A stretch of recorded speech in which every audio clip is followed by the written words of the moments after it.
Have you ever wondered why there's North Korea and South Korea? Ever wondered what happened to, Korea?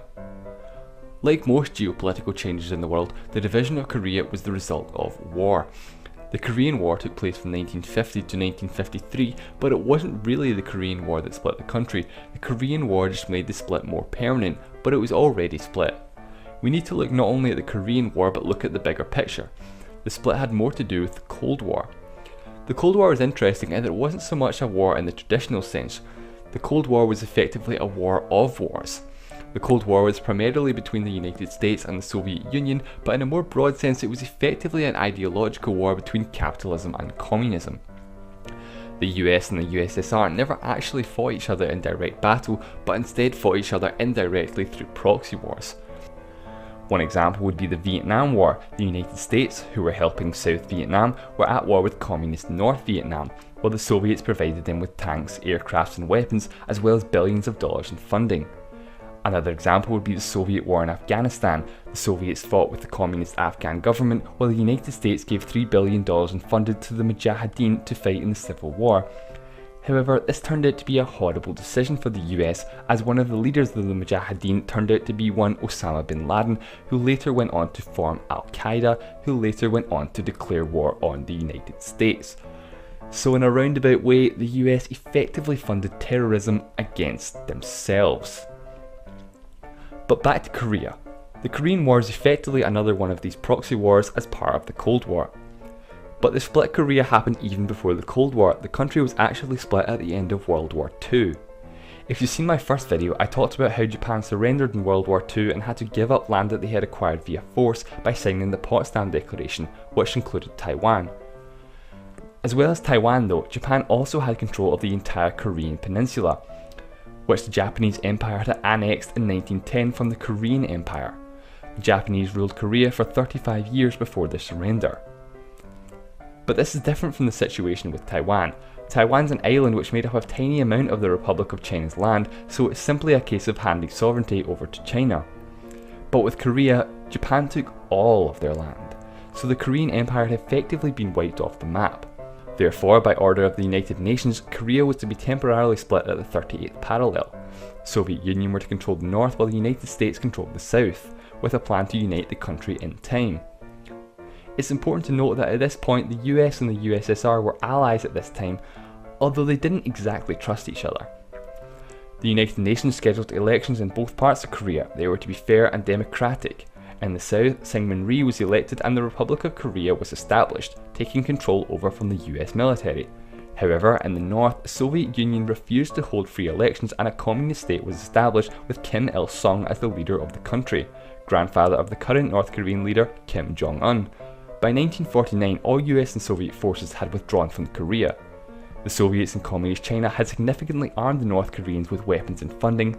The US, on the other hand, they weren't quite so generous with the South Koreans and refused to even give them any tanks, leaving them seriously ill-equipped for a war. And war is exactly what happened. In 1950, under the direction of Soviet leader Joseph Stalin, North Korea crossed the 38th parallel and invaded South Korea. Stalin didn't expect the US to get involved since he had already withdrawn all of their troops and they didn't intervene in the victory of Communist China and the Chinese Civil War in the previous year. However, the UN Security Council unanimously voted to intervene in Korea. Ironically though, the Soviet Union was part of the UN Security Council's Big Five and had veto power. Unfortunately for them, they weren't there to veto the resolution. See, even though Communist China had effectively won the Civil War and had total control of the mainland, the Republic of China, who only had control of Taiwan, still held the seat of China at the UN. In protest of this, the Soviet Union boycotted all UN meetings. So the UN intervened to protect South Korea, although it's mostly US forces. The troops were led by the United States under the command of General MacArthur.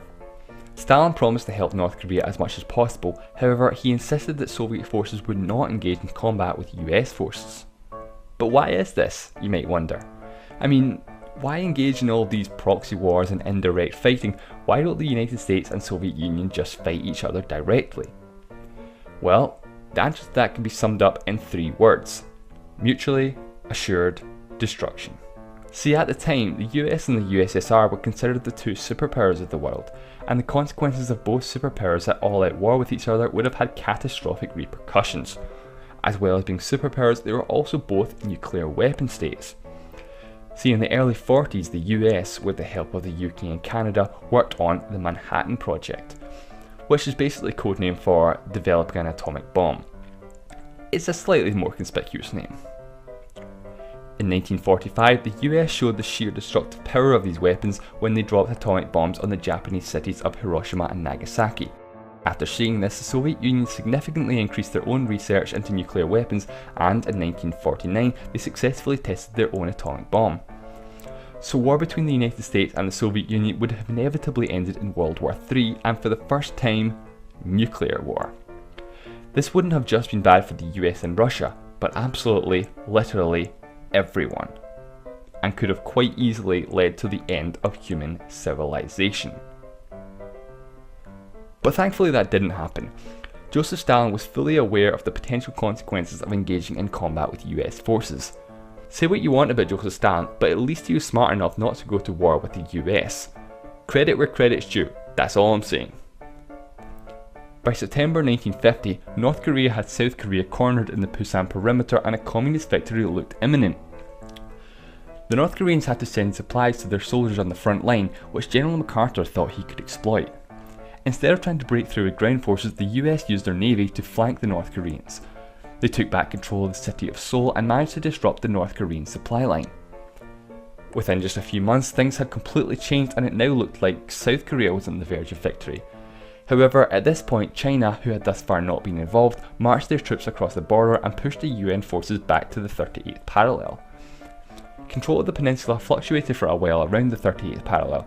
Ironically, control ended very similar to what it had been to begin with. In 1953, North and South Korea signed an armistice agreement creating a de facto international border. It's worth noting that an armistice agreement is not a peace treaty, so technically speaking they're actually still at war. After the agreement, both sides built barriers to stop each other from crossing the border, and there's now a 4-kilometre wide demilitarised zone. Which is a somewhat ironic name given it's the single most militarised border in the entire world. Speaking of ironic names, North Korea's official name is the Democratic People's Republic of Korea, which is ironic since several organisations have ranked North Korea as the single least democratic country in the entire world. And the good thing about talking about North Korea is, no one's going to be offended. I can safely say that no one from North Korea is ever going to see this video. In 1991, both North and South Korea became members of the United Nations, although neither country recognises the other and both consider themselves the legitimate government of all of Korea. The only place where North and South Korean leaders meet is inside the DMZ in a place called the Joint Security Area. The JSA, including the room they meet in, lie directly on the border, which isn't actually a border but an MDL or an armistice line. In fact, the line even passes through the very conference table they sit at. So the two leaders basically talk to each other from different countries and don't cross the line. There's a door at each side of the room which leads back to their own country. Today, North Korea and South Korea are pretty much as different as two countries can be. They both speak Korean and they both have the word Korea in their name, but that's pretty much where the similarities end. South Korea has a free market capitalist economy, while North Korea officially describes itself as a socialist republic, but a more accurate description might be a totalitarian dictatorship. So if you're planning on going on holiday to Korea, you're probably better off going to South.